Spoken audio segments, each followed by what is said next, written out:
First of all, when you're looking at MBA is a Master's in Business Administration.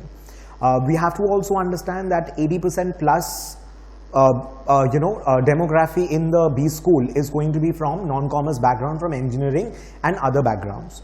So in the first year, you're basically getting into an understanding of various subjects and all, which is not finance, just finance.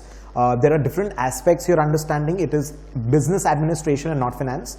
In the second year, you have multiple other subjects out of which you choose your specialization, which could be either finance or marketing or HR or operations, or there are a variety of streams nowadays.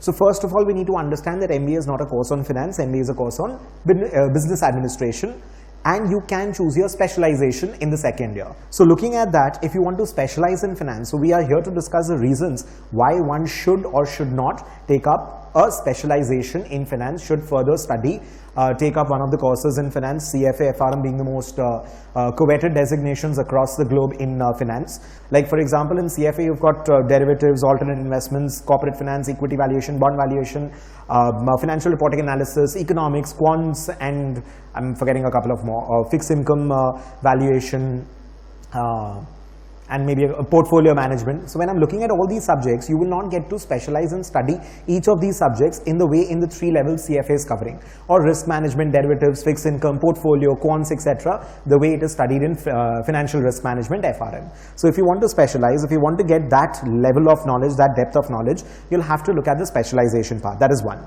Second, it provides an international designation that is recognized all across the globe. That is 2. So specialization, depth of knowledge, when you're looking at placements, of course, if you want to get into a profile with equity research analyst or a portfolio manager, fund manager, treasury department, banking area, not insurance exactly, but depends on the profile, fintech, etc. In that case, you are looking at the designation. It will be an edge at the time of placement. So if you're planning a career in finance, you should look at it. And before taking a call, my suggestion would be that we've got the introduction lecture of CFA and FRM on YouTube.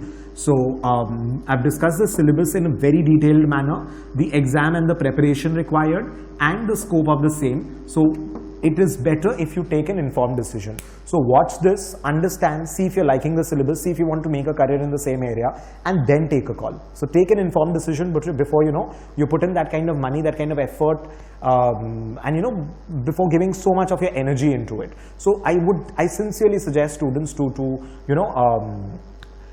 understand, give it time, get all the information right, and then take a call. So I'll get these links attached and sent across to you guys. So you can connect if you have any doubts, any issues, you can connect. Would love to help, and thank you.